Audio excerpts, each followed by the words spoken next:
Question et commentaire. The honourable member for, I'm sorry, I'm drawing a blank here. For Ottawa South, I'm sorry. Go ahead. Thank you very much, Mr. Speaker, and I commend my colleague for his remarks. I appreciate the fact that he goes as far back as Aldous Huxley and perhaps even Mortimer Adler in terms of Adler's distinction between differences of kind and differences of decree. And like him, as someone who spent 5 years studying the classics and liberal arts and philosophy, I share some of his profound concerns, but I have a couple of questions for him, if I might, in response. First of all, Mr. Speaker, I'd like him to explain to the House how moving this bill to committee, where it can be properly dealt with in terms of specific amendments from the opposition, from government members, from the third party, how that is in any way prejudicial to improving it. That would be question number one. Number two, can you explain to us how specifically our government is now not, quote, according to his language, not proceeded with caution, close quote.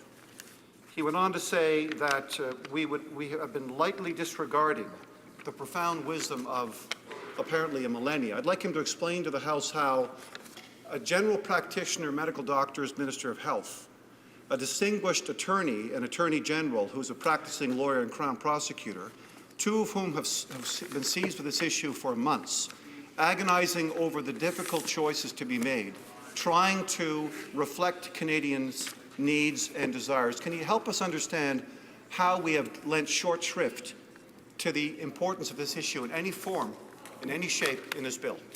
The honourable member for Calgary-Vindapore.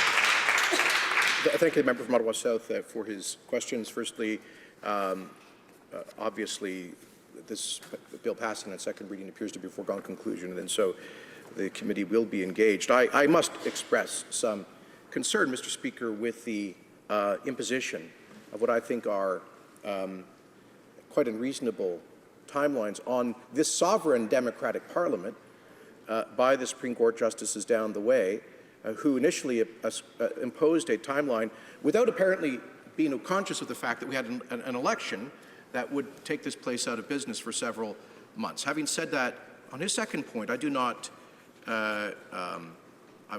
make an ad hominem attack against the integrity of those who have drafted this bill. I simply disagree with their analysis and their conclusions. Two cases in point. Two of the alleged requirements in this bill are, firstly, that two physicians must authorize the act of euthanasia. Mr. Speaker, that seems to me wholly inadequate in a country with over 70,000 physicians. We could easily end up with a circuit of a handful of Jack Kevorkian-style enthusiasts for euthanasia using their physician's license to imprudently authorize acts of euthanasia even when they ought not to do so. And secondly, another requirement is that death be reasonably foreseeable, as it is for all of us, Mr. Speaker. And so I believe that the restrictions in the bill are wholly inadequate to prevent the kinds of abuses about which we are all gravely concerned. Questions and comments? The honourable member for Skeena, Bulkley Valley. Thank you very much, Mr. Speaker. Again, I always enjoy, if not always agree with my friend from Calgary. I find he represents the point of view of socially conservative Canadians very well and with great articulation.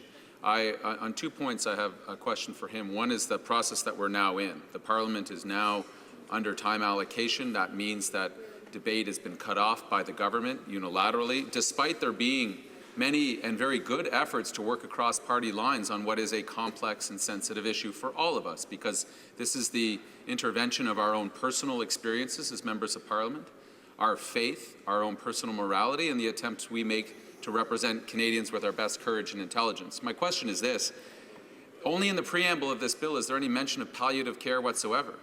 In the budget, there is scant resources to bring in any sort of effort to help Canadians with palliative care issues. It's talked about, but never actually addressed and acted upon.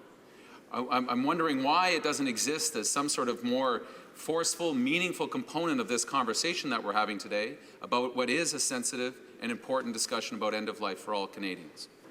In 45 seconds or less, the honourable member for Calgary-Vindapore. The kind words of my honourable friend. Mr. Speaker, let me first, though, challenge his characterization of my position as being the socially conservative position. In fact, I think it's the Canadian position. It was the position of the Canadian judiciary until a year ago. It was the position of the Supreme Court of Canada in the Rodriguez decision.